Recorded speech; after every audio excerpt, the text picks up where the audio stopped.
Hello everyone, welcome to the commerce school. मैं हूं तमन्ना और आज की क्लास का टॉपिक है मॉनेटरी पॉलिसी और फिस्कल पॉलिसी के बीच का डिफरेंस। दोनों पॉलिसीज में क्या डिफरेंस होता है, कौन इनको एडमिनिस्टर करता है और इनका यूजेस क्या है, हम अलग अलग पॉलिसीज को क्यों इम्प्लीमेंट कर रहे होते हैं। उससे भी पहले मैं आपको एक चीज क्लियर कर दूं, ये टॉपिक हमारे पास आता है जब हम बैंकिंग या मनी सप्लाई को स्टडी करते हैं। कहाँ पे? क्लास 12 के अंदर। क्लास 12 में इकोनॉमिक्स के अंदर हमारे पास ये टॉपिक आता है जहाँ पे हमें अलग अलग पॉलिसी स्टडी करनी पड़ती है। मॉनेटरी पॉलिसी, फिर हम फिजिकल पॉलिसी स्टडी करते हैं, उनके इंस्ट्रूमेंट्स को स्टडी करते हैं। दोनों पॉलिसीज के बीच का डिफरेंस देखने वाले हैं हम। सबसे पहले फिजिकल पॉलिसी क्या होता है? तो फिजिकल पॉलिसी कौन लेकर आता है? Ministry of finance. Ministry of finance का मतलब क्या है?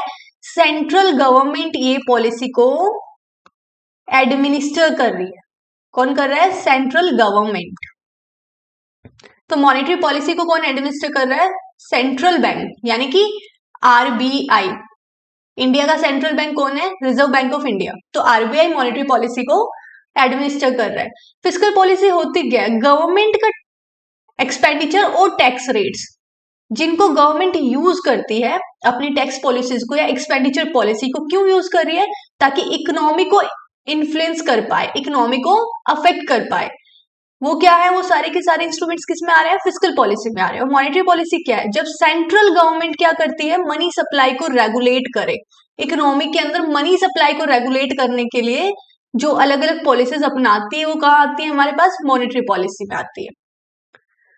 फिजिकल पॉलिसी में क्या हम क्या क्या स्टडी करते हैं? गवर्नमेंट रेवेन्यू या गवर्नमेंट एक्सपेंडिचर। गवर्नमेंट का एक्सपेंडिचर आपको पता है कहाँ एक्सपेंडिचर करते हैं? गवर्नमेंट।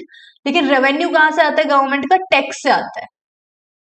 तो गवर्नमेंट का रेवेन्यू कहां से आ रहा है? टैक्स से।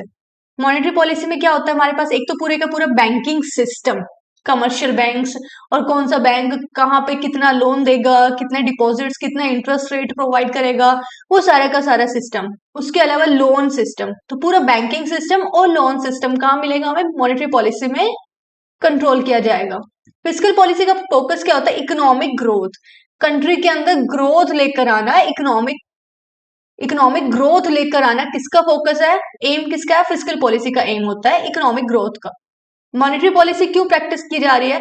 क्योंकि हम इकोनॉमिक स्टेबिलिटी लाना चाह रहे हैं कंट्री के अंदर। उसके अलावा हम इन्फ्लेशन को कंट्रोल करने के लिए भी मॉनेटरी पॉलिसी का यूज कर रहे होते हैं। इंस्ट्रूमेंट्स क्या है फिजिकल पॉलिसी के? टैक्स रेट और गवर्नमेंट स्पेंडिंग, यानी कि गवर्नमेंट एक्सपेंडिचर। इसका मतलब रेवेन्यू और गवर्नमेंट का रेवेन्यू, गवर्नमेंट का एक्सपेंडिचर। तो मॉनेटरी पॉलिसी में क्या होता है? इंटरेस्ट रेट होता है। बेसिकली हम क्या करते हैं? सिर्फ इंटरेस्ट को कंट्रोल करते हैं, इंटरेस्ट रेट्स को कंट्रोल कर रहे हैं मॉनेटरी पॉलिसी के अंदर, ताकि जो भी कंट्री है या इकोनॉमी है उसके अंदर क्या लेकर आए? स्टेबिलिटी ले आए। ठीक है, तो फिजिकल पॉलिसी और मॉनेटरी पॉलिसी का डिफरेंस यहां से आपको क्लियर होता है। आज की क्लास में इतना ही। अब हम मिलेंगे नेक्स्ट क्लास में नए टॉपिक के साथ। तब तक के लिए बाय बाय।